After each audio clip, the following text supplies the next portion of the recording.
My name is Tim Fields. I was born and raised in Rogersville, Tennessee. I was an only child. Growing up, my parents did not take me to church, but maybe a handful of times that I can remember. Felt like I was a good child as I growed up and went through high school, played sports, and never really got in any trouble. At the age of 23, I started dating the lady that is now my wife, Rhonda, and because she went to church and I wanted to be with her, I went to church.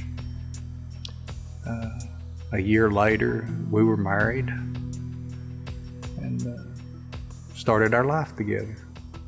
Through the next few years, we had 2 children, 2 boys, and life was good. I always had a good job. I was a grocery store manager for a local grocery store at one time and moved on to be a supervisor in a plant here in Hawkins County. I always felt like I could support my family, and at the age of 33, after going to church for 10 years, I accepted Christ into my life. For the next 7 years, life was good. I attended church, good job, and as I said, life was good. At the age of 40, I had a house on the hill with a white picket fence, 2 dogs, 2 cars, 2 great children, and a wonderful wife. Problem was I was turning my back on God. At 40 years old, I took my first opiate. That first opiate that would get me high for 8 hours ended up taking 2 opiates to get me high for 4 hours. The 3 opiates just to get out of bed in the morning. For the next 6 years, I became a full-blown drug addict.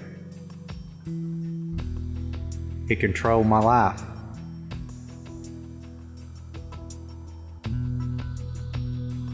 I did whatever I had to get money to get high.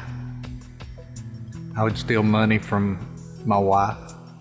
I would take money out of her checking account and never tell her. I'd go over to a friend's house to visit. I would ask to use the restroom, and all I was doing was going through the medicine cabinet. If I found pills, well, so be it. They were mine. I wanted to get high. The pill consumed my entire thinking, my entire life. I didn't feel like I could get up out of bed in the morning without a pill. Didn't feel like I could make a decision without a pill. I got to the point where I was stealing from my children. I can remember many of a morning getting up at 4 a.m. and going out into their car, going through their checkbook, getting a check and forging their name, cash that check on the way to work, and I'd be high before 7 o'clock in the morning.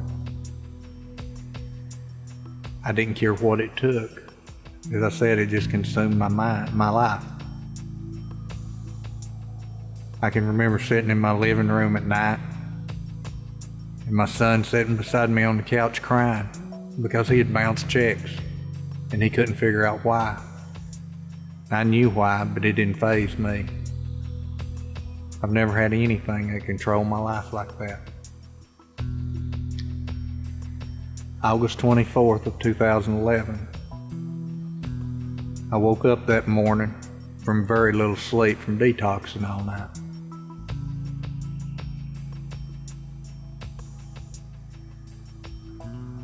I'd run out of ways to get money, and I was just totally tired and exhausted. I was tired of telling lies to cover lies to cover lies. Everybody that I'd come in contact with, I'd hurt.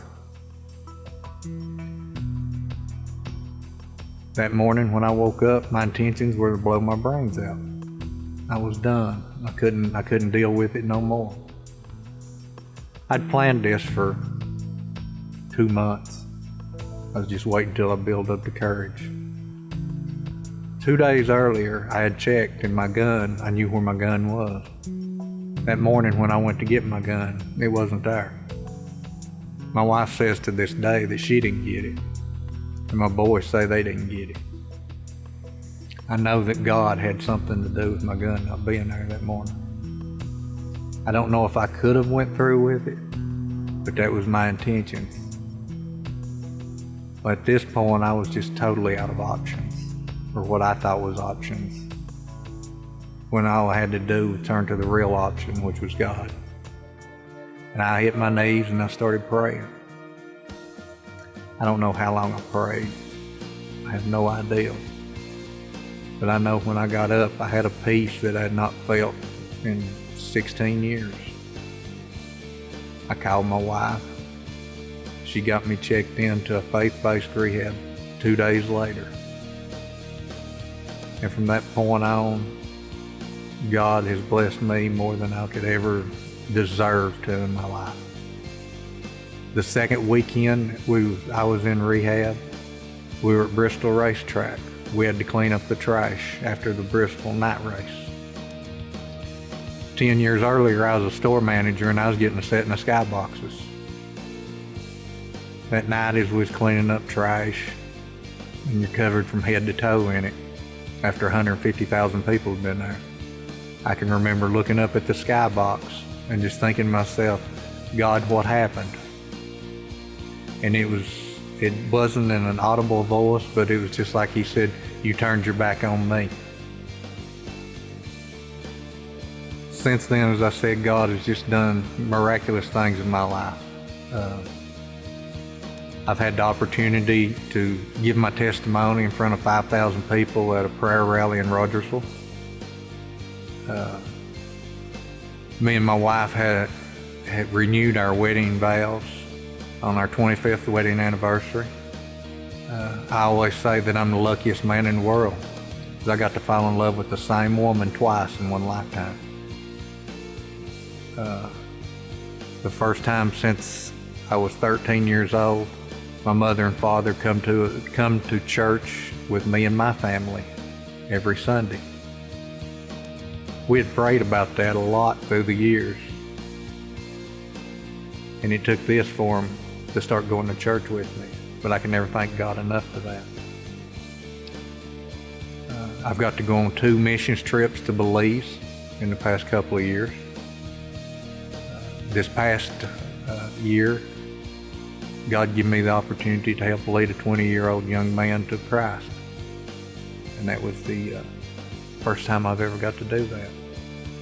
God has given me the opportunity to be on a leadership team here at Celebrate Freedom, and I look so forward to every Tuesday night coming for the friendship, the fellowship, and just talking it out between each other, because if we keep it bottled up, we're going to fail.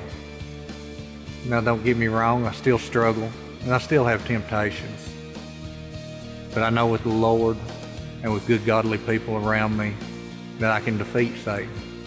I know I can defeat Satan's temptations, and the Lord will always give me a way out. I just have to always remember that.